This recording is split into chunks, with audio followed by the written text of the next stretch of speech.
Neste segundo bloco, nosso foco será o Clube Literário e a sua revista, chamada de A Quinzena. Então, algumas informações sobre a agremiação, né? Teve início em 1886 e durou menos de 2 anos. Foram membros da agremiação, entre outros, os escritores Antônio Salles, Juvenal Galeno, Oliveira Paiva, Farias Brito, Francisca Clotilde e Rodolfo Teófilo. Só pela enumeração destes membros, nós percebemos que foi um momento de transição, porque conjugavam aí autores românticos e autores realistas. Então, portanto, reunia tantos autores românticos como autores ligados à negação do romantismo, né? Então, nós vimos, por exemplo, isso no pré-modernismo no Brasil, que reuniam tanto autores passadistas como autores já sintonizados com o movimento romântico. Então, alguns membros vieram a fundar em 1992 a Padaria Espiritual, né?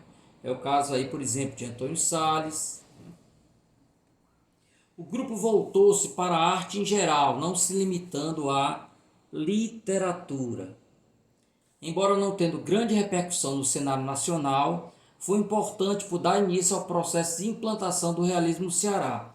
Além disso, grandes nomes da nossa literatura surgiram, neste momento, no Clube Literário. Então, além disso, o movimento foi responsável pelo surgimento de alguns dos maiores nomes da literatura do Ceará, como Antônio Salles, Rodolfo Teófilo e Oliveira Paiva. Nas sessões noturnas do clube, eram postas em discussões as mais recentes tendências da literatura estrangeira e nacional. Dessa forma, contribuiu para a renovação das letras no Ceará. A revista que divulgava as ideias chamava-se A Quinzena, Ela foi publicada de 15 de janeiro de 1887 até 10 de junho de 1888, totalizando 30 edições, 22 no primeiro ano e 8 no segundo. Cada edição continha 8 páginas, normalmente com 3 colunas cada uma. O periódico era voltado para divulgar literatura, com destaque para o realismo e o naturalismo, e também as ciências naturais, dando destaque ao projeto moderno. Colaboraram com a revista intelectuais de diversas áreas do conhecimento. Então, entre os escritores, Oliveira Paiva, Juvenal Galeno, Rodolfo Teófilo, Antônio Salles, Francisca Clotilde, José Carlos Júnior, Papi Júnior. Também tivemos outros da área científica, como Farias Brito, Barão de Studat, Capistrano de Abreu e Paulino Nogueira, entre outros. Ao lado de poemas românticos de Juvenal Galeno e das narrativas igualmente românticas de José Carlos Júnior ou Jane Davi, que era o pseudônimo de Francisca Clotilde, circularam na revista os contos cientificistas de Rodolfo Teófilo e os contos realistas de Oliveira Paiva. Havia ainda os artigos críticos favoráveis ao realismo. Esse é muito interessante, como o que Abel Garcia assinou na edição 14 de 31 de julho de 1887, através do qual exorta Francisca Clotilde a abandonar o romantismo. Desculpem aí, tem um reparo a fazer. O romantismo, considerando que essa fase estética transitória que já passou não pode ser hoje mantida sem pervertimento do bom gosto, da verdade e da emoção estética. Como sabemos, o bom gosto varia com o tempo. Aquilo que uma dada temporalidade aprova como de bom gosto, uma outra pode simplesmente execrar. Inspirado pelo êxito do romance O Homem, de Aloysio de Azevedo, Oliveira Paiva, sob o pseudônimo de Gilbert, publicou 2 artigos laudatórios, de louvor ao naturalismo nos números 1 e 2 do segundo ano da revista. Em um dos textos, o autor cearense acentua que o naturalismo, acatando a ciência, subordinando-se de todo a arte, elevou o trabalho no bom senso. A mesma obra de Aloysio de Azevedo é elogiada por José Carlos Júnior no número 6 da revista, datado de 16 de abril de 1888. Em seu texto, o autor prevê um caráter mais nacionalista para o naturalismo brasileiro. Então nós veremos agora 3 autores do clube literário, ficando apenas um para este bloco, que é exatamente Oliveira Paiva, né? Autor de Dona Guidinha do Poço. Então, Manuel de Oliveira Paiva nasceu em 12 de julho de 1861, em Fortaleza, onde também faleceu em 29 de setembro de 1892, aos 31 anos de idade. Cursou o seminário do Crato, mas trocou a vida eclesiástica pela militar, indo estudar na Escola Militar do Rio de Janeiro. No jornalzinho mantido pela Escola Militar, chamado A Cruzada, publicou pequenas peças poéticas, transparências, e o drama Tal Filha, Tal Esposa. Então vocês observem aí já lá pelo título Tal Filha, Tal Esposa, a ideia do determinismo, né? Em 1883 voltou ao Ceará por ter contraído tuberculose. Apesar da doença, teve participação ativa na campanha abolicionista, colaborando no jornal Libertador. Destacou-se também como membro do clube literário. Cabe dizer também que, como era próprio naquela época, né, ele procurou locais com um clima mais ameno, entre eles Quixeramobim, né? Na época tinha um clima bem mais ameno que hoje, né? Então, vai ser exatamente essa passagem por Quixeramobim que vai auxiliá-lo na escrita de Dona Guidinha do Poço. Depois desse tempo no interior, ele vem para Fortaleza novamente, onde participa da campanha abolicionista. Tal. Em 1889, exerceu o cargo de secretário de Luiz Antônio Ferraz, primeiro governador do Ceará do período republicano. Então, a República é instalada em 1889 e no mesmo ano, Luiz Antônio Ferraz torna-se o primeiro governador desse período republicano. Por volta de 1890, talvez devido às suas atividades intensas, teve uma recaída em sua saúde. Buscou refúgio em Quixeramobim, vindo a falecer pouco tempo depois, já de volta à capital. Então, sua única obra publicada em vida foi A Afilhada, novela que saiu em folhetins no Libertador em 1889. Neste jornal e em A Quinzena, saíram alguns de seus poemas abolicionistas e de seus contos realistas. Em livro, porém, seus escritos só seriam publicados póstumamente, algumas dezenas de anos depois da sua morte, sendo exemplo o romance Dona Guidinha do Poço. Falaremos sobre a publicação desta obra daqui a pouco. A Afilhada ganhou edição em livro em 1961 e seus contos foram publicados em 1976 pela Academia Cearense de Letras. Okay? Em poesia publicou A Taxa Maldita, 25 de março, Sons de Viola e aos 55.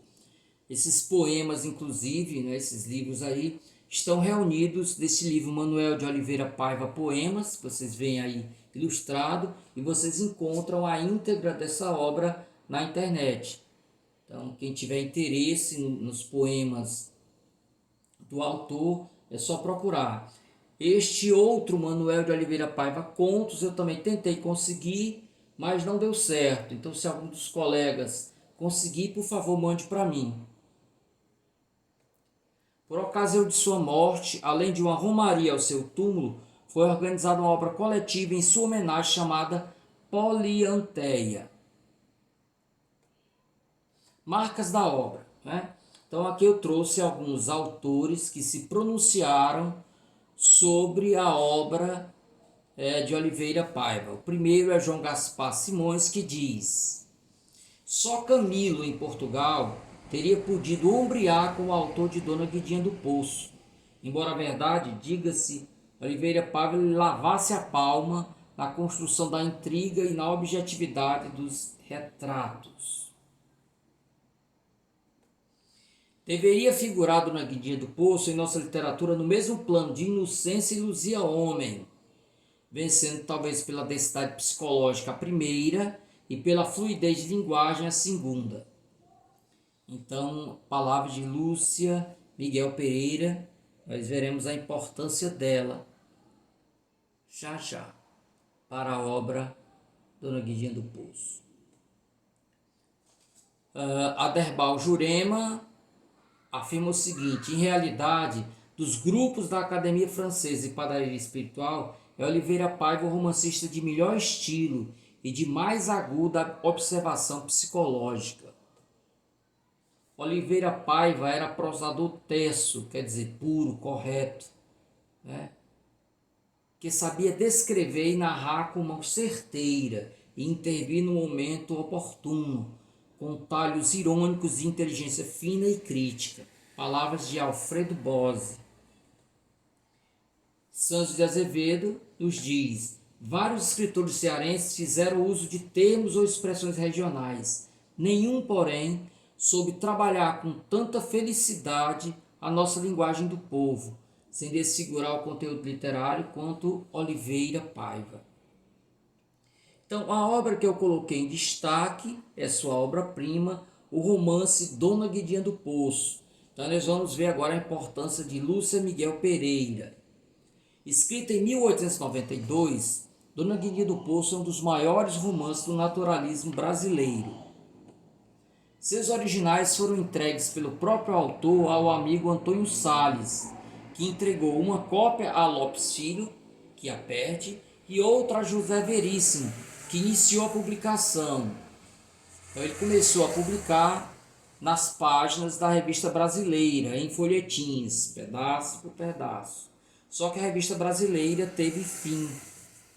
Então parte do romance, graças ao esforço de Antônio Salles, vieram a lume em 99 através da Revista Brasileira, né? No fim dos anos 40, porém, Lúcia Miguel Pereira encontra uma cópia com Américo Facó, depois de intensa pesquisa, vindo a publicá-la em 1952. Então observem aí a distância, não é, gente? Ele foi escrito em 1892 e só em 1952, né, é que veio a lume. Então 60 anos depois da sua escrita que ele veio a lume, a íntegra do texto. A história é baseada em uma história real, né? O assassinato em 1853 do coronel Domingos Vitor de Abreu e Vasconcelos, amando da esposa, a fazendeira Maria Francisca de Paula Lessa, que vocês veem aí na foto, conhecida como Marica Lessa. O crime foi executado por Senhorinho Antônio da Silva Pereira, sobrinho do coronel e amante de Marica Lessa. Então, isso aí nós temos o crime real, né? No caso do romance, outro vai ser o executor do crime. Detalhes do crime de Marica Lessa foram obtidos pelo autor em documentos arquivados no cartório de Quixeramobim, onde ocorrerá o assassinato e para onde Oliveira Paiva se deslocara em 1888, em busca de áreas a menos que ajudasse a combater a tuberculose. Todavia, esses arquivos foram apenas o ponto de partida de suas pesquisas, que além de outros documentos, incluíram também a consulta de fontes populares. Observem que quando ele chega em Quixeramobim, o crime era relativamente recente, né? A casa de 30 anos, mais ou menos. Então, muitas pessoas estavam vivas ainda, né? Que testemunharam os momentos ali que cercaram o crime, né? Então, ele pode até mesmo ter feito entrevista com Marica Lessa. Marica Lessa foi levado, vocês estão vendo a foto aí, né? O que hoje é o Centro de Turismo do Ceará, já foi a casa de detenção, foi aí em que ela esteve presa. Então ela foi cumprir uma pena, para alguns 20 anos, em outros relatos 30 anos. O certo é que depois de cumprir sua pena, Marica Lessa passou a viver como mendiga nas ruas de Fortaleza. Então não se pode descartar a possibilidade de Oliveira Paiva ter consultado a própria Marica Lessa, conversado com ela, né? Ela ainda era viva. Por outro lado, importa destacar que Oliveira Paiva não se limitou a fazer um documentário sobre um episódio histórico. Antes, transfigurando a realidade pela arte, criou uma obra ficcional marcada por um intenso trabalho de linguagem e fina recriação do ambiente sertanejo.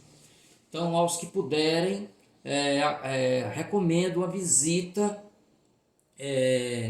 à Fazenda Canifístula, se eu não me engano, é mais ou menos assim, né, o nome dela, que nesta fazenda ainda há o que sobrou da antiga casa de Marica Lessa, né? Você vê lá uns tijolos enormes, né, que sobraram da casa, ok? Então aí a antiga cadeia pública de Fortaleza, onde ela ficou para cumprir a sentença, né?